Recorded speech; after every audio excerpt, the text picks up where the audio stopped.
الرحيم الحمد لله رب العالمين والصلاة والسلام على سيد الأنبياء والمرسلين وعلى آله وأصحابه أجمعين أما بعد قال الله تبارك وتعالى في القرآن المجيد والفرقان الحميد أعوذ بالله من الشيطان الرجيم بسم الله الرحمن الرحيم إن صلاتي ونسكي ومحياي ومماتي لله رب العالمين صدق اللہ العظیم. سبق پھر پر صداقت کا، عدالت کا، شجاعت کا. سبق پھر پر صداقت کا، عدالت کا، شجاعت کا.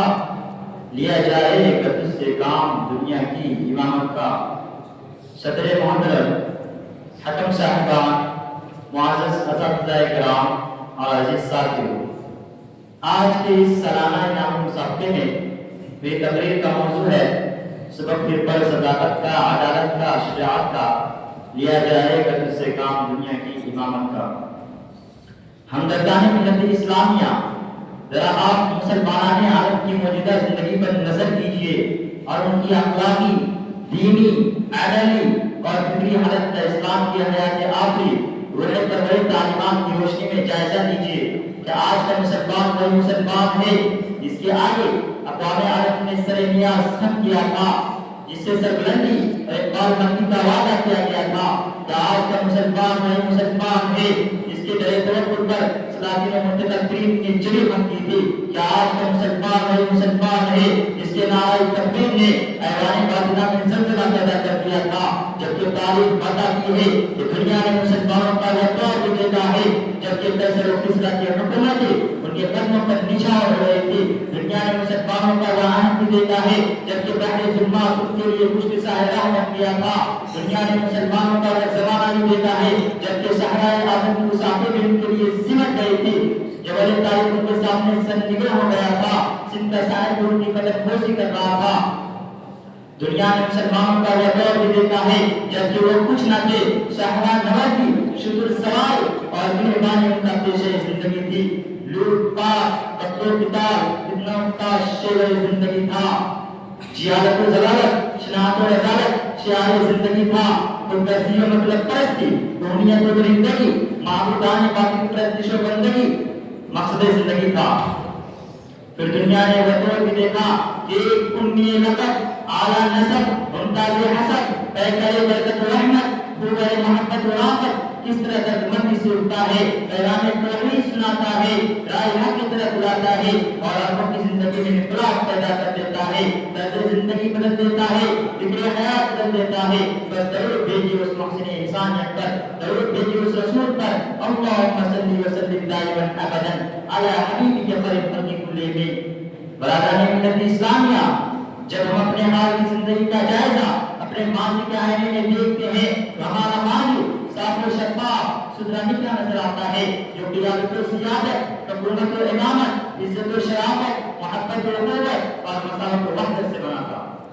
جبکہ ہمارے حال کی تصویر ذلت و نفرت، غربت و مسکنت، انتشار و انتشار، تنازعات و اختلافات، محکومیت و مظلومیت سے تیار ہوئی. کتنا عظیم فرق ہے اس قوم مسلم سے. وَأَنْتُمُ الْأَعْلَوْنَ إِن كُنتُم مُؤْمِنِينَ کا وعدہ کیا گیا تھا اور اسلام نے اس وعدے کو پورا بھی کر دکھایا. اسلام نے شکر سواری کو سلیقہ جہاں بہانی بخشا، صحرا نوردی کو طریقہ رحمانی بخشا. اسلام نے اپنے ماننے والوں کو صلابت و عقیدت کی قوت دی، اتحاد کی طاقت بخشی. اسلام نے اپنے ماننے والوں کو جذبہ اطاعت اور سلیقہ عبادت بخشا. اور جب مسلمانوں نے ان کتب مؤمنین کا مثال نمونہ بنا کر اپنے کو پیش کیا تو فخر و نصرت، شان و شوکت، قدر و منزلت، وقار و عزت، الفت و محبت اور قوت و وحدت کی مثال بنی رہی.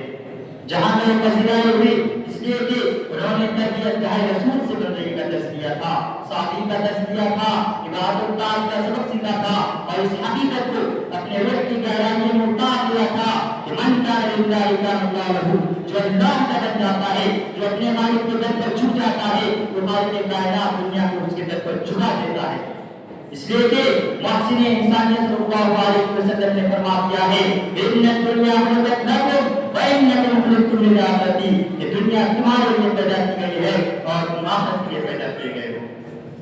اس لیے مسلمانوں کی شان بندگی یہ ہے کہ اس کا جینا مرنا، سونا جاگنا، اٹھنا بیٹھنا، لینا دینا، کھانا پینا سب کچھ اللہ کے لیے ہو۔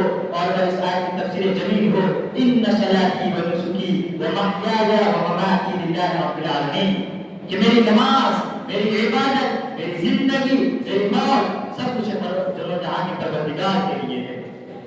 برابران ملت، ہمارا سب سے بڑا المیہ یہ ہے کہ ہمارے پاس اسلام کا نام ہے، اسلام کی رکن ہے، ہمارے پاس اسلام کا ٹائٹل ہے، اسلام کی حقیقت ہے۔ اس اسلام نے ہم کو بھارت دریا پر پہنچایا تھا، اس رسول نے ہمیں بائبل کا رہنما بنایا تھا، ان صحابہ نے ہمارے لیے ہمارے نمونہ پیش کیا تھا، ہم نے ان کے راستے کو ترک کر دیا، قرآنی دستور کو چھوڑ دیا، آسمانی قانون کو بالائے کر دیا۔ یہ قرآن کو عزت و عظمت کا تاج پہناتا ہے، یہ قرآن کو سجدہ جہاں پانی سکھاتا ہے، یہ قرآن کو اصول بندگی بتاتا ہے، یہ قرآن کو رائے حق پر لگاتا ہے، یہ قرآن کو